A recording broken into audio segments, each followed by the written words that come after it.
Hello everybody, my name is Chase Britton and this is USWL Live.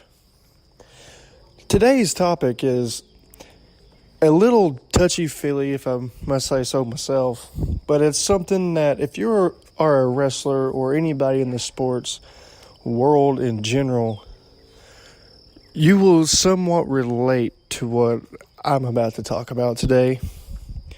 Me, myself, I battle this every single day of my life, and it's really hard to go on to the next day. But you know what? Someone's got to do it. And what better way to do this third episode, talking about depression and anxiety and everything else that goes on in everyday life, than talking about it in a peaceful environment. That's right. If you guys are hearing the dogs and the horses and the cows and the chickens, I guess I'm doing the first podcast that is on a ranch. Yeah. I don't know if I get any kind of a special award for that, but if I do, please let me know. But anyway, the topic today is simple. Injuries and health of just what we do. I don't think anybody really goes into depth about this anymore. You know, I've been doing this since I was 5 years old, not professional wrestling, but when I was 5 years old, I was doing contact sports and everything else. And through concussion, through back injury, through neck injury, through shoulder injury, different stuff. Now that I'm getting up in age and I got kids and they're wanting to do different things, now is the time where my body is just wanting to just flunk. And it wouldn't be bad. But there has to come a time when a wrestler or somebody knows that, this is the time to call it quits. This is the time to just take it easy. Or this is the time just to take a few weeks off and just repair yourself.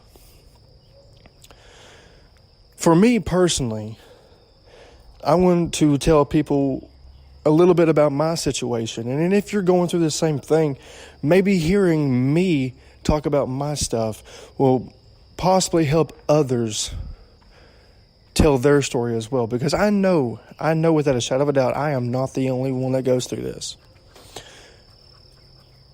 I think about 2 years ago, when I was going through all those rehabs and stuff like that to get clean, what I never knew is I suffered really hard on anxiety, depression, PTSD, different stuff like that. I lost my wife, I lost my kids, I lost my job, I lost my career, I lost wrestling. Along the way, I was lucky enough to find Chase Stevens in Ripley, Tennessee, doing a seminar. At that point in time, I still didn't know what was going through my mind. I still had my wife at the time. He helped me out. He told me to go to Burt Prentice. I did. Along the way, my drug-induced, my alcoholic problems eventually caused me to lose my family, my kids at that point, and including my spot on USA Wrestling, which to this day, I really wish I wish I did that now instead of then. I've never talked about it publicly. I've never talked about it in general, but it's something that needs to be said. 17 rehabs later, I'm finally clean. I'm finally sober. I got my kids back. I have a 5-month-old daughter that I get to see quite frequently. And I can't help but just wonder what would happen if I ignored all those pains, all those stuff that was in my brain. What made me drink? What made me take those, whatever it was that was crushed up at those points of times? Sometimes it was because I missed my family back at home. Sometimes it was because I was just having a bad day at work. Sometimes it was because I hurt physically and emotionally. I'd go to work in the morning. Then I'd hit up a second job. Then I'd go on the road on the weekends. I'd come back home And everything during life is still stationary. It's still the way that I left it. Nothing changed. My kids are still in a house that wasn't mine. My bills was still not paid. Everything was not paid. So what did I do? I used. And that was my way out. That was my way in and out on most days. But I ignored it. I chose to ignore it. And there comes a time in my life where I had no insurance, but there was also a time where I had insurance. Did I take advantage of that? No. So if you're out there and you're experiencing these things, get out there and get some help, because trust me, when you get older and you start being in this a lot more, you're going to want to get that help. You're going to want to get it. Now is the worst time of my entire life. It's the worst time. I have these feelings in my head that sometimes when I'm mad or if I'm upset, something in my brain clicks that I just need to do something. Like, for instance, if I hit a wall, I've already seen myself doing that before I even did it, and I can't stop it. That's what's in my brain. Sometimes, and now listen to me, because I don't know if some of you people out there are doing the same exact thing. Sometimes I forget the smallest things, the biggest things, the stuff that I should have already remembered. But you know what? I don't see that. I forget it. It's gone.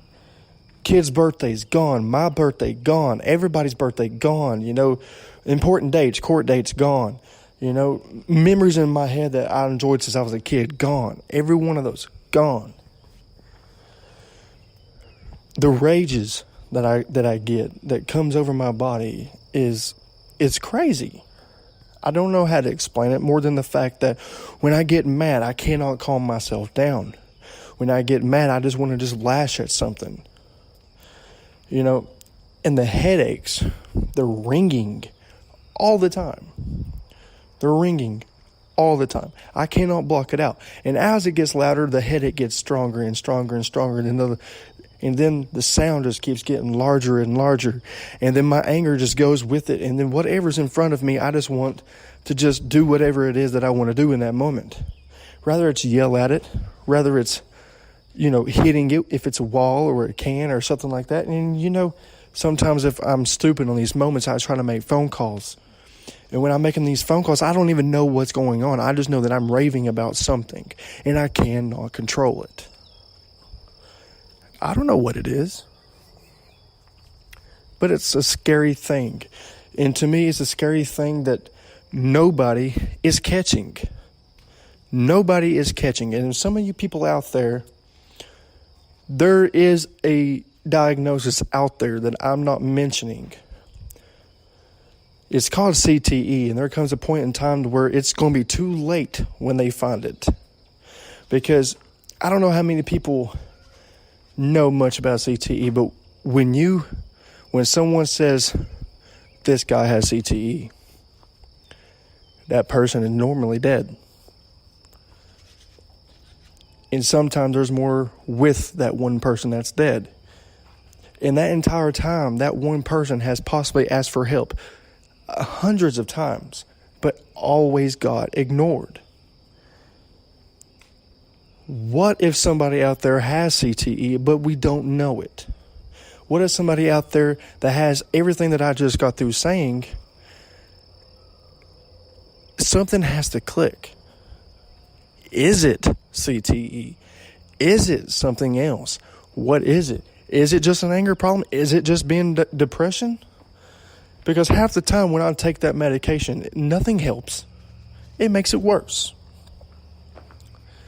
And I'm telling you, as much as this horse in front of me is eating grass, that I'm not the only one out here saying the same exact things. It's costed me a family. It's about to cost me another.